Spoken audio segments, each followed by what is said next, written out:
Good morning, anybody who may be listening. Well, I've just got back from a church service this Sunday, and I attended church mainly because I wanted to put some money in the collection box, because now that I've attended the Bible study twice at that church, I thought I should contribute, and that's the only way I could think of doing it. And it's not exactly secret because they put it right in the front of the church and people check out who's doing what. But I submitted to that order of things, and I sat through the service as I was already there. And I was just bristling with anger after a short while. It kicked off with, there were two preachers sharing the service together. And the first one took us to Isaiah chapter 1. I think he was reading from verse 20. I can't quite remember, or perhaps 10. And he was reading from a Bible that I didn't know much about, but it's called The Message. And he prefaced his reading by saying that it didn't mince its words. Now, I tried to follow along in the authorized version, and I just couldn't find where he was reading from. So different were the words that were being used. And, I'm a translator, so I should be able to match them up, but I really struggled to follow along. And it was just, some man's idea of what Isaiah was talking about, and he translated it into more modern sort of language, and it was lambasting the flock for this and lambasting the flock for the other. And really, it just maddened me to hear such a deviation from what is written in Isaiah in the Bible, which had been completely ignored and changed. It amazes me that people will do that. I mean, if the word of God is a matter of opinion, then you could stand up at the front and say, well, it's Isaiah 1, and then read from anything, really. As you're no longer constrained by belief in the word and by faithfulness. I hate to hear that stuff. And then went on. I don't know whether he was still using the same Bible or whether it was the other minister. They were both sort of looked quite similar, these two fellows, one on the left and one on the right. But the next reading was from Luke chapter 12. I've actually opened my Bible at that chapter. And it's the parable of, I don't know what it's called now, about the clothing of the lily of the field, and not to set your store, in riches. And in that chapter, the word servant in verse, let me see now. Blessed are those servants whom the Lord, when he cometh, shall find watching. Verily I say unto you, that he shall gird himself and make them to sit down to meat, and will come forth and serve them. And in the Bible that was being read from, the word servants had been changed to slaves. Blessed are those slaves. And that's repeated, of course, in verse 42. And the Lord said, who then is that faithful and wise steward,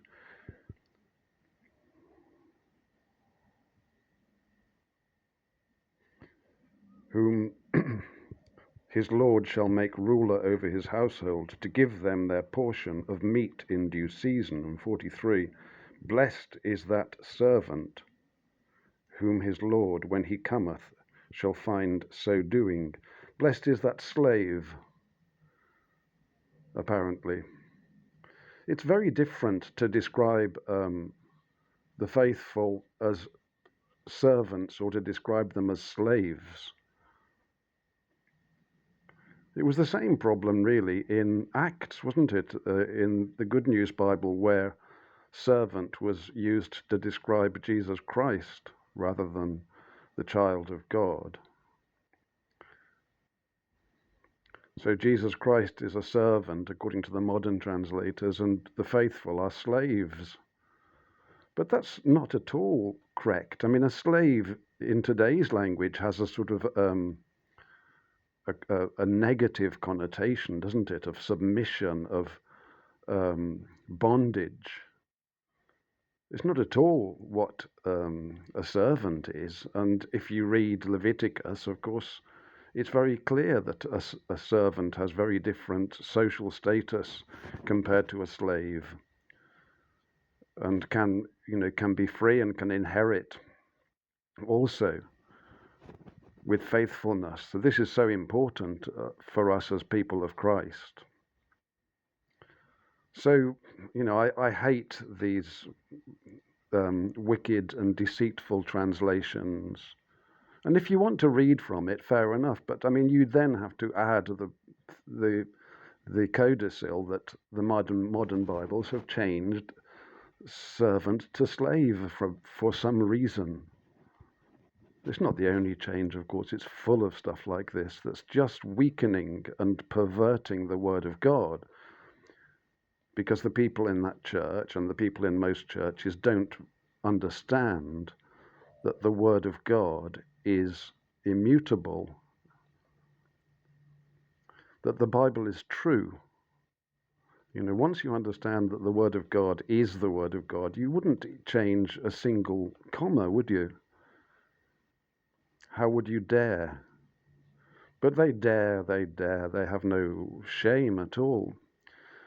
And then we went on to a sermon which was essentially praising the saints, although the preacher was quite careful to exclude himself from that category, but he included his grandmother, who was apparently a very wonderful and saintly and selfless person, and the values of selflessness were stressed over and over, that just serving others, we were to be selfish, and the best people were selfish, apparently.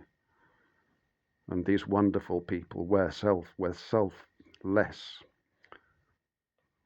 Selflessness. But from a philosophical perspective, I learned this when I went to school, because I had a mathematics teacher when I think I would have been 11 or 12, who taught us a very interesting lesson. I don't know what it had to do with mathematics, but he said, look, anything that you do is selfish because you do it, because you choose to do it, you want to do it. So you are serving the self. So all this talk about altruism and selflessness is just talk. It doesn't matter what you're doing, even if you're, spending all your days looking after the poor and cleaning up in people's houses and serving others. You're still serving your own will. And if you think that serving others is going to be helpful for your life, then that's what you'll do. But, you have to be honest about it. There's no such thing as selflessness. Well, I suppose there is a thing called selflessness, but it's really not in the hand of man to do it. It was Jesus Christ that gave up his life. That was a selfless act, of course, but it's beyond our ability. Abraham would have sacrificed Isaac, and it was his faith that recommended him to God. But it's debatable whether, I mean, his faith was so great that he knew that God would provide an alternative sacrifice, that the ram would be caught in the thorns and his son would be spared. But to get to the point of actually lashing him to the wood and raising a hand with a knife is it's not the sort of selflessness that people mean today, do they? They just mean going and helping the less fortunate. And that the whole sermon and the message was all about these wonderful selfless people who we should all try to emulate. And there was just no Bible at all, and no teaching in the church, no teaching whatsoever. And I just find myself becoming angry when I hear such incorrect interpretation and such license to claim that this is what the Word of God says, and so on and so forth. The Bible, will convict on its own merits. It doesn't need all this interference. And of course, people get it wrong. This preacher was really getting it completely wrong. I mean, there is none righteous, no, not one, except his grandmother, apparently, who was this wonderful, saintly woman of God, who just lived for others. And even on her deathbed, she was concerned that the news of her death be not shared with her daughter before the morning, because it might steal her sleep, or some such anecdotal nonsense. Oh, I was absolutely livid. And then I went for a cup of tea, and of course I ended up I didn't seek this fellow out, but he came and sat at the table, and I was just so angry. And I said, why would you change the perfect Word of God? Why have they done that? These are important differences, and they need to be explained. And so he drew in his other colleague, the other preacher, who apparently was the more intellectual man, to back him up against me. But I wasn't going to get drawn into it. I just informed them that I'm no scholar. And he started saying, well, of course, Jesus Christ spoke Aramaic, and now here we are in English. And I said, well, the fact that he spoke Aramaic is debated among scholars anyway. I don't know what language he spoke, but I do know that English is the blessed language of the Word of God. English is the language of the angels. It's a tremendously powerful language, and it's the language that God has chosen, has placed in the mouth of his people, that across the whole world we can share the gospel. And we have a perfect Bible from which to do it. But there's just no understanding, and I was already disliked in that church, and I'm sure that my reaction today will be just cement my position as being a disruptive and an unruly person. But I can't agree with them. I won't agree with them. I just can't. It's not out of my self-righteousness. It's just out of my devotion, I suppose, to the Word of God. And I don't claim to understand everything that it means, but at least we have to start from that position of faith. It's our faith that we need to cement. And if you don't have the Word, then where is your faith except in this vague, ephemeral concept of serving others? Well, why should you serve others? Is that really necessary? It depends. Of course, love thy neighbor is absolutely fundamental, but we should serve God. That's our aim, surely, as true and faithful servants. and certainly not slaves. So I don't suppose I shall go back to the church again now, or for a service anyway. I joined in a couple of the hymns, and they seemed to be quite nice. And even then, the hymns started to go funny, and the last hymn was all about thanking the saints and those saintly people that had gone before us, and our grandparents and their grandparents, and how wonderful they all were, which they weren't, of course. And they have a sort of a small band there. There's a drummer and the organ or the piano player, and there's a gentleman who plays the clarinet, which instrument I have never particularly loved, but that's just a prejudice. And then before the service started, the three of them were playing a sort of a jazz, a swing type of song, syncopated rhythm and blue notes and stuff, and it just didn't sound right at all. That's not godly music. I know, it can be good music and all the rest of it, and I'm very partial to different types of music, but it didn't seem to be respectful to be doing those things, and that was the old understanding of that, wasn't it?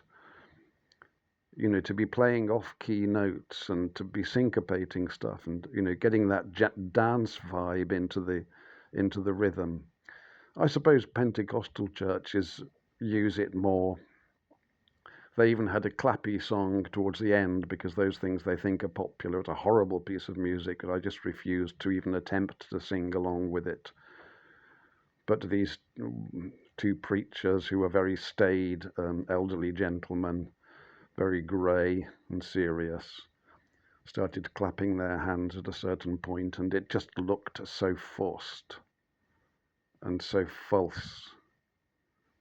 It's the spirit of the antichrist. It's the spirit of antichrist that reigns in these buildings and in these communities, and it needs to be gone. And it won't be gone unless we start speaking up. I don't know who we is. Oh, I won't be gone. It won't be gone until God removes it. That's the better way of putting it. I suppose my speaking up has only made matters worse. It usually does. God bless this morning.